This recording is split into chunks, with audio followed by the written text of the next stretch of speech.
Assalamu alaikum and good greetings. So today we'll be watching a video titled Did Jesus Preach War?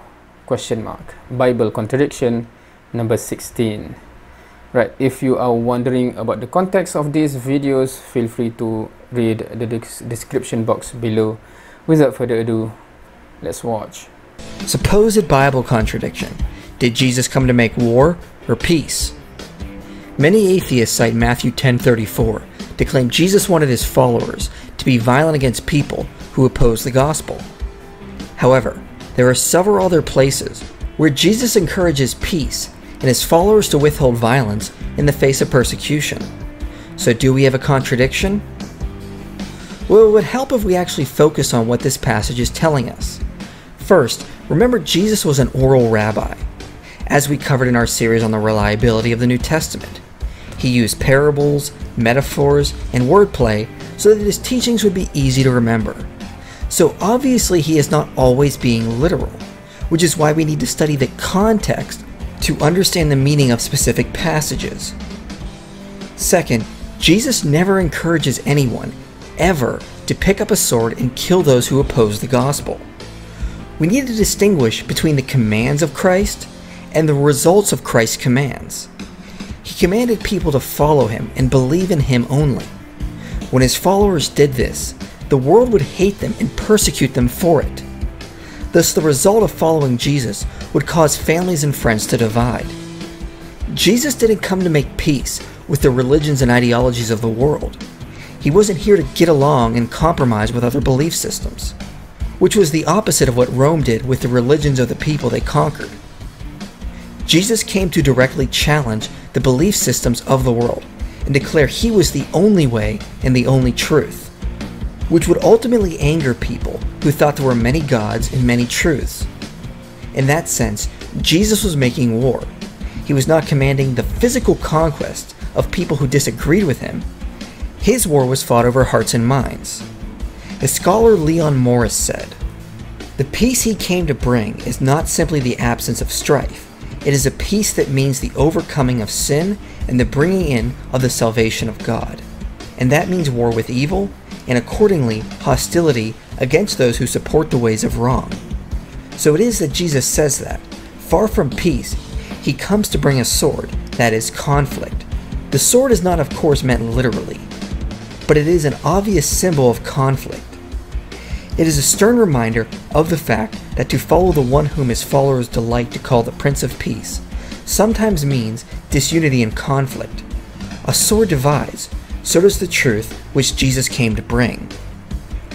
This, of course, makes more sense with the context. Jesus never commands people to wage war on different religions. He tells his followers, if a town rejects you, to dust off your feet and simply move on. That you will be persecuted and to simply take it for the glory of God. To flee instead of fighting.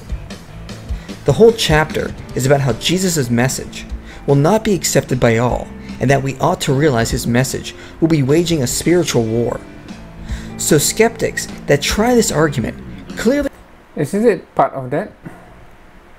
Where's the verse about the sword? Waging a spiritual war.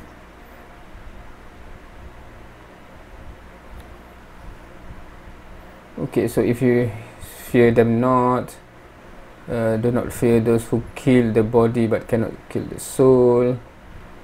Okay, and then do not think that I have come to bring forth, to bring peace to the earth. I have not come to bring peace but a sword.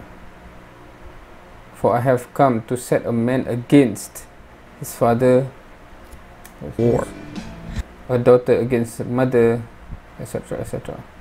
So meaning that it's not meaning, okay, if you want to put that and you say in context, then it's not literal fighting or killing, but if you want to say it causes disunity, it causes conflict, it causes, create enemy within family, then that's the context, right? Because I have come to set a man against his father, daughter against mother, etc., etc., meaning that they become enemy with this teaching, right? whoever loves father or mother more than me is not worthy of me. That's interesting, right? Because some of the Christian narrative that commented on my videos, they see as this kind of thing is a problematic teaching when they see in Islam, where, for example, in the Sirah, right, when some people become Muslim and then the parent, etc., is still the enemy of the truth, right, rejecting Islam and directly in conflict, including war against the Muslim. So hence, you know, that clash takes place. And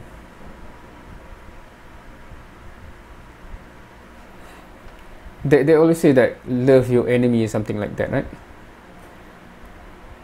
And that seems to be a fundamental issue when in Islam it seems like you are taught to not love the enemy of God, especially when they go against God, right? But just reading this, it's basically the same thing, right?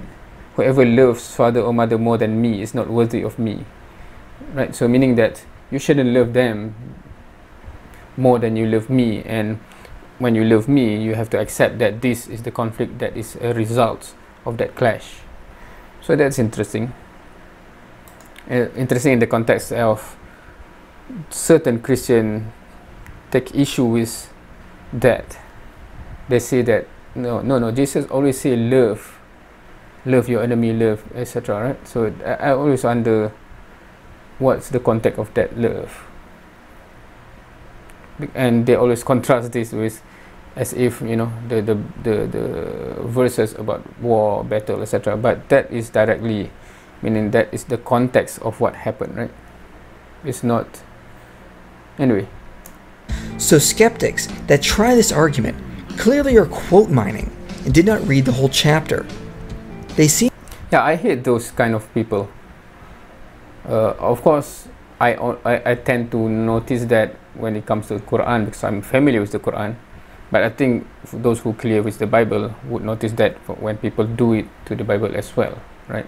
So it becomes weird when certain people, if they are sensitive about when the people do to them, but they purposely do it onto others with no hesitation. Seem to be trying to force Jesus to sound violent when there was really no scholarly evidence of that. Thus, this supposed contradiction can be resolved. All right, so yeah, I think when we talk about this topic, right, did Jesus, meaning is there any violence in Jesus' teaching? I think, I'm not sure whether there's other videos about this, but I think some people brought up the end of time, something like that. But Christians say that's the judgment. But anyway, that's a different topic, I guess. So what do you think? So that's it for today. Thank you for watching. See you next time.